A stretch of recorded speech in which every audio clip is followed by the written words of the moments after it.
हाँ जी, नमस्कार, राधे राधे, हर हर महादेव। मैं आपका आचार्य देव। आज इस वीडियो पे चर्चा करेंगे नए संवत्सर पर। संवत्सर क्यों महत्वपूर्ण है और नए वर्ष पे जो राक्षस नामक संवत्सर लग रहा है इसका भारत पे क्या असर पड़ेगा और इसको आदरणीय श्री नरेंद्र मोदी जी कैसे संभालेंगे, विश्व पे क्या इसका असर होगा। लेकिन सबसे पहले चर्चा करेंगे नया वर्ष किसका।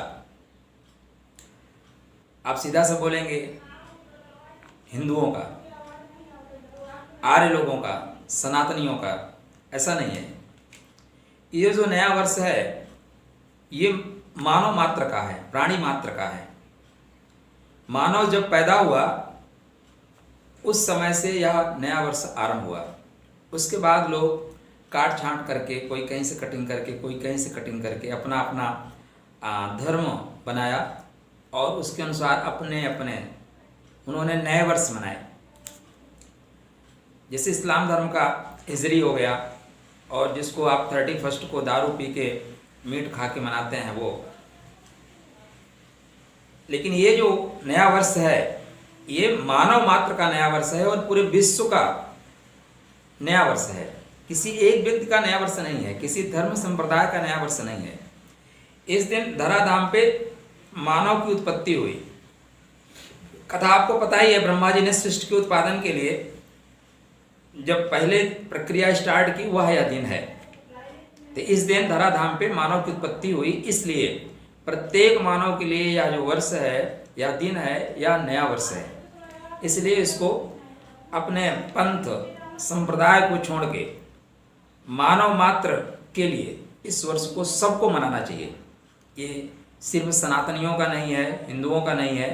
अगर वो अपने आप को इंसान मानते हैं, मानव मानते हैं, तब यह उनका धर्म है कि वो इस नए वर्ष को नए वर्ष के रूप में मनाएं। आरंभ से हमारे यहाँ जो परंपरा है मंदिर जाके प्रेयर करके, धर्म स्थान पे जाके प्रेयर करके नए वर्ष मनाने की, उनके यहाँ क्या है, रात्रि जागरण करके, पटाखे फोड़ के, वातावरण को प्रदूषित करके, रात्रि जागरण करके। रात्रि में कौन जागता है? निशाचर। तो निशाचरी प्रवृत्ति लेके नया वर्ष मनाते हैं। हम यहाँ पे ब्रह्म मुहूर्त में जग के ईश्वरीय जो गुणों हैं उनका अनुकरण करते हुए नया वर्ष का आरंभ करते हैं। तो ये नया वर्ष मानव का है, जो अपने आप को मानव समझता है उसको नया वर्ष मनाना चाहिए। यह जो नया वर्ष है ये राक्षस नामक संवत्सर में आरंभ हो रहा है। अब इससे जो है थोड़ा सा भय लोगों को व्याप्त हो रहा है। अच्छा, ये संवत्सर क्या है? ये चंद्र वर्ष है उसी को हम संवत्सर कहते हैं। सीधा सा अगर आप सरल तरीके से समझना चाहें, एक भागों में बांटने की प्रक्रिया है, उनको हमने भागों में बांट रखा है। तो इस समय 49 जो संवत्सर है, 49वां संवत्सर है, वो संवत्सर आरंभ होगा। यथा नामा तथा गुणा, जैसे नाम व्यक्ति का होता है वैसे गुण उसके अंदर आते हैं, गुण के आधार पर नाम रखे जाते हैं। आप ऐसा भी कह सकते हैं। तो इस संवत्सर का नाम है राक्षस संवत्सर। तो राक्षस वाली वृत्तियां समाज में ज़्यादा प्रकट होंगी, व्यक्ति के अंदर राक्षसीपन आएगा। राक्षस क्या है? राक्षस है हमें आवश्यकता एक पेन की है, हम 10 पेन रख लें, ज़्यादा से ज़्यादा पेन हमारे। जो चीज़ आपको जितनी आवश्यकता है उससे अधिक संग्रह करना ही राक्षसी प्रवृत्ति है। लेकिन राक्षसी प्रवृत्ति में एक बहुत खास चीज़ है। आप देखें अगर पुराण को उठा के, इतिहास को उठा के, तो सर्वाधिक जो अनुसंधान हुए हैं वो राक्षसों के द्वारा किए गए हैं। जो खोज हुए हैं वो राक्षसों के द्वारा खोज किए गए हैं। तो यह वर्ष नवीन खोजों के लिए होगा, नए उपकरणों के लिए होगा, नए अनुसंधानों के लिए होगा। लेकिन जो उसकी मूलभूत प्रवृत्तियां हैं उस प्रवृत्ति के अनुसार कुछ लोग आचरण करेंगे, समाज में लूट करेंगे, भ्रष्टाचार करेंगे, अपने लिए इकट्ठा करेंगे, लोगों के सुख को ना देख के सिर्फ अपने सुख और वैभव को देखेंगे। इस तरह की प्रवृत्तियां आती रहेंगी। क्योंकि मंगलवार के दिन ही आरंभ हुआ है, तो जिस दिन आरंभ होता है वही उसके राजा होते हैं। तो यहाँ पे मंगल देव ही राजा हैं और मंगल देव ही यहाँ पे मंत्री हैं। तो राजा और मंत्री दोनों एक ही ग्रह हुए। अब मंगल के राजा होने से, मंगल के मंत्री होने से जो मंगल तत्व है वो प्रबल हो गया। मंगल क्या है? सेनापति हैं। सेनापति को क्या अच्छा लगता है? बिल्कुल एक नियमावली में रखना। अगर आप नियमावली में नहीं रह सकते तो दंडात्मक प्रक्रिया से आपको गुजरना होगा। सेनापति हरदम मार काट करने में विश्वास रखता है, इसलिए अब क्योंकि मंगल है तो डिसीजन जो है कड़े लिए जाएंगे। डिसीजन हो सकता है सरकार ऐसे ऐसे बिल लेके आए जिसका विरोध हो, लेकिन सरकार बिल तो लेके आएगी, कड़े डिसीजन लिए जाएंगे। अब जब संवत्सर, राजा और मंत्री तीनों का योग जो बन रहा है वो यहाँ पे थोड़ा सा विस्फोटात्मक बन रहा है।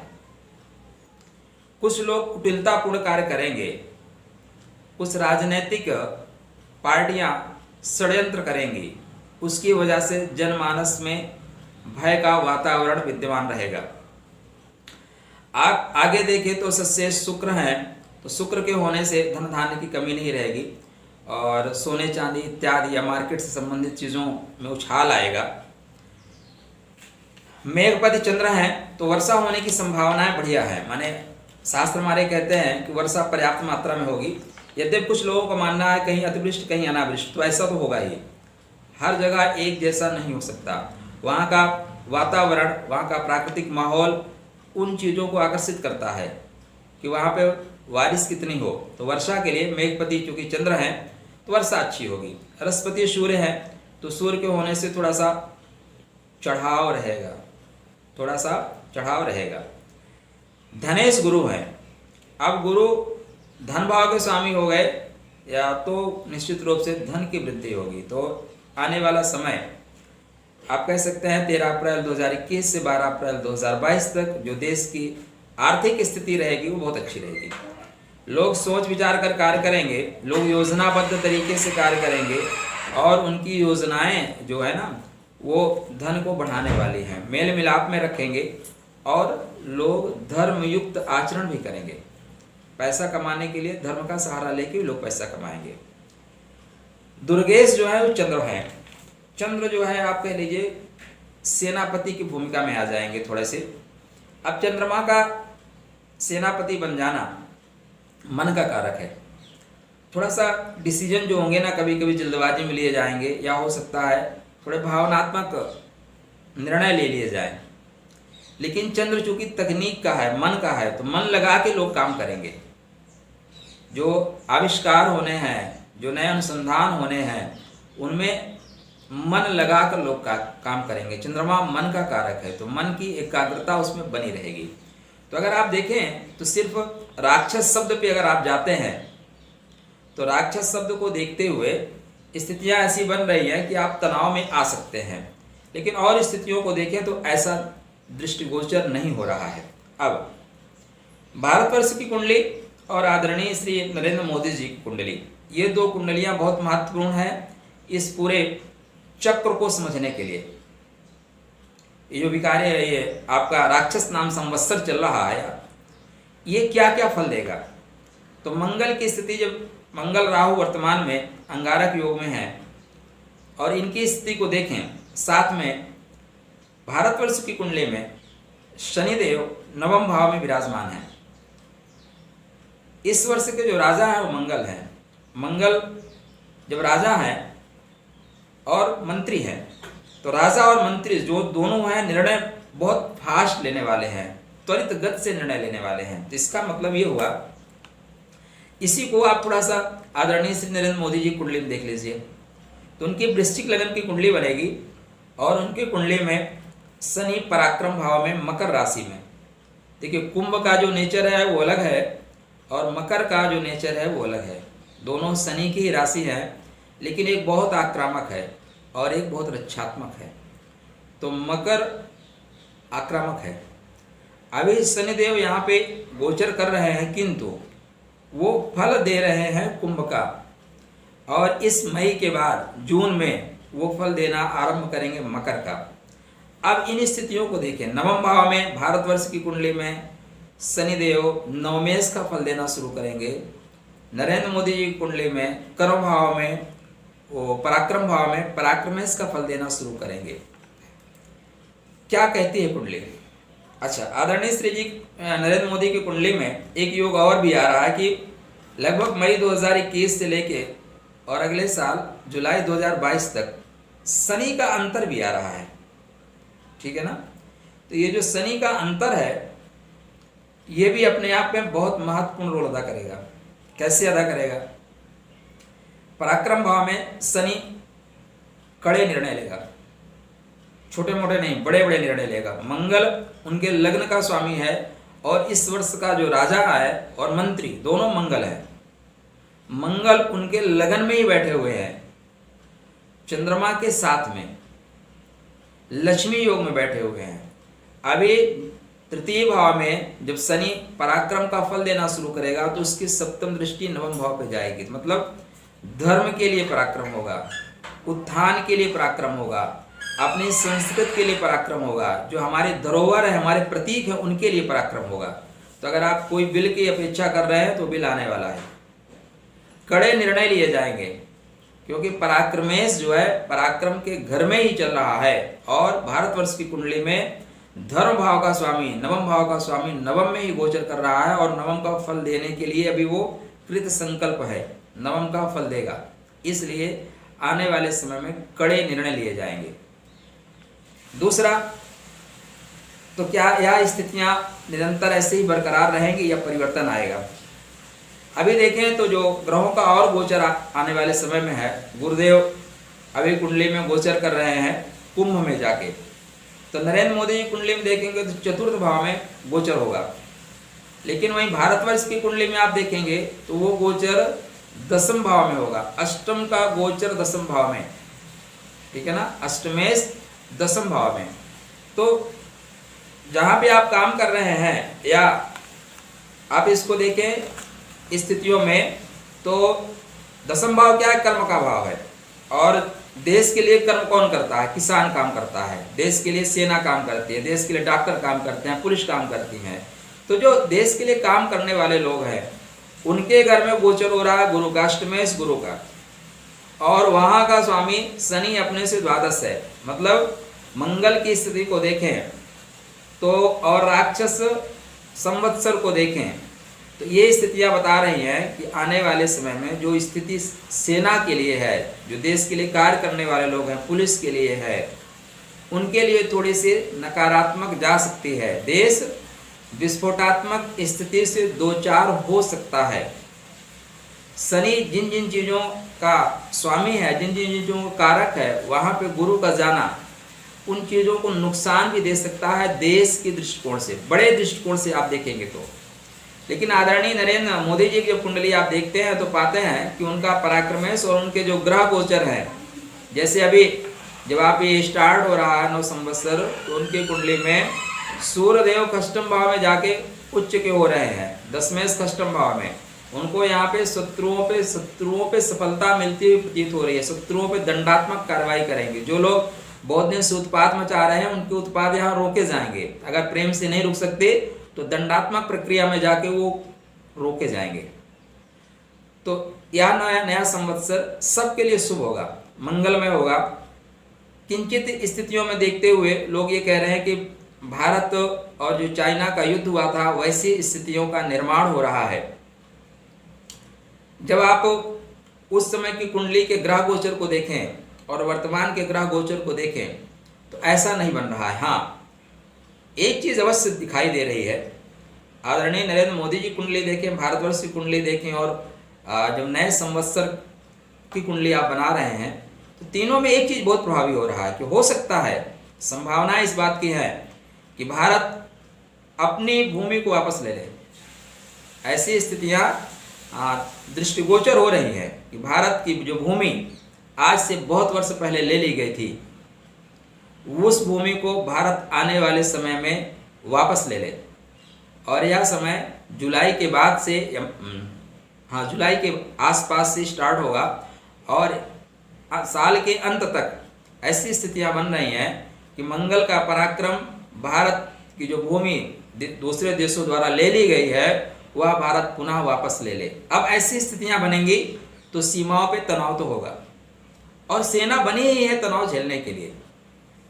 सेना खड़ी ही है सीमा पे ऐसी स्थितियों से दो चार होने के लिए। और भारत की सेना अपने आप में अद्भुत साहस और शौर्य को प्रदर्शित करने वाली सेना है, डरने वाली नहीं है।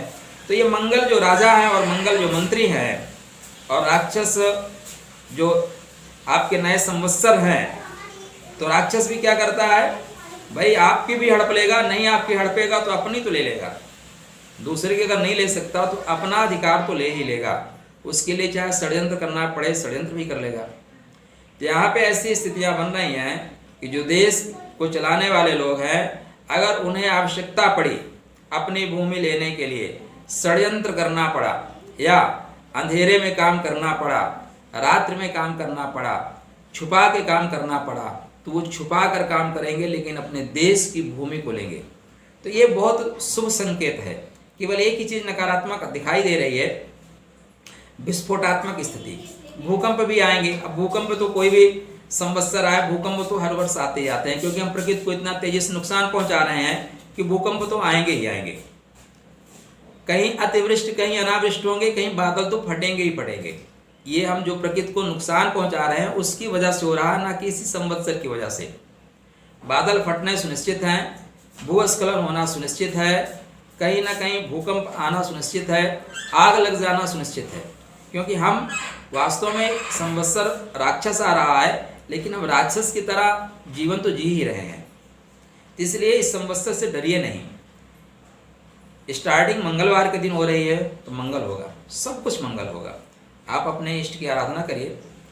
नवरात्रि आ रही है, नवरात्र पे माता रानी से आशीर्वाद मांगे कि देश के लिए कल्याणकारी हो, और जो देश की भूमि शत्रुओं के पास है उसको आदरणीय श्री, जिनके लगन में ही मंगल और चंद्र की युति है, भाग्य भाव का स्वामी बैठा हुआ है, धर्म का स्वामी बैठा हुआ है, पराक्रम का स्वामी बैठा हुआ है, मंगल में मंगल लग्न का स्वामी बैठा हुआ है, और मंगल इस वर्ष राजा है, मंगल शिव मंत्री हैं। तो इन सारी चीज़ों का जो योग आ रहा है बहुत सुंदर संदेश लेके आ रहा है। तो मेरे दृष्टिकोण से, मैं जितना समझ सकता हूँ ज्योतिष में, उसके दृष्टिकोण से यह वर्ष भारत के इतिहास में एक नया अध्याय लिखने वाला होगा। यह वर्ष भारत के चौतरफा विकास के लिए होगा, भारत के दबदबा के लिए होगा। भारत का लोहा दुनिया को मानना पड़ेगा, और जिन लोगों ने भारत का लिया है उसको सूद समेत वापस करना पड़ेगा। कुछ ऐसी स्थितियां देश में बनेंगी, क्योंकि ग्रहों की जो स्थिति बन रही है, राहु की, केतु की, वो थोड़ी सी नकारात्मक बन रही है। तो जो विपक्षी पार्टियां हैं, जो यहाँ पे कुछ ऐसे गैंग वाले हैं, टुकड़े टुकड़े गैंग वाले लोग हैं, कुछ मीडिया के लोग हैं, वो ऐसी नकारात्मक स्थितियों का निर्माण करेंगे। लेकिन याद रखिए, यह नया संवत्सर भारतवर्ष के लिए एक नया अध्याय लिखने वाला है। और आदरणीय श्री की कुंडली जो बता रही है, उनके ग्रह गोचर बता रहे हैं, नए नए बिल को लेके आने वाले हैं। तो विरोध होगा, कोई न कोई आंदोलन खड़ा किया जाएगा। और ज़्यादा संभावनाएं इस बार ये बन रही हैं कि आंदोलन के आरंभ में ही विपरीत लिंगी को खड़ा किया जाए, बच्चों को खड़ा किया जाए। तो आश्चर्य नहीं होगा कि आने वाले समय में जो नया आंदोलन होगा उसको उन लोगों को पकड़ा दिया जाएगा जो लोग घर में किचन संभालती हैं, लेकिन उनको रोड पे खड़ा कर दिया जा सकता है। ऐसे आंदोलनों से आप संभल के रहिए। एक और चीज़ राजनीति की, वर्तमान में कई प्रदेशों में चुनाव हो रहे हैं। तो जो स्थिति बन रही है इस समय भारत की कुंडली में, गोचर स्थिति, वो ज़्यादातर यही बता रही है कि जिस भी प्रदेश में चुनाव हो रहे हैं, सभी प्रदेशों में संभावना यही दिखाई दे रही है कि बहुमत वाली सरकार बनेगी। सभी प्रदेशों में बहुमत की सरकार बनती हुई दिखाई दे रही है। विपक्ष जो है, जो केंद्र में है, वो निरंतर कमजोर होता हुआ प्रतीत हो रहा है। तो आने वाला समय निश्चित रूप से भारत के लिए अच्छा होगा। फिर किसी पॉइंट पे चर्चा करेंगे। तो आपके लिए 9 वर्ष की मंगल में शुभकामना, प्रत्येक उस व्यक्ति को 9 वर्ष की मंगल में शुभकामना जो अपने आप को इंसान समझता है। हम काट छांट में विश्वास नहीं रखते।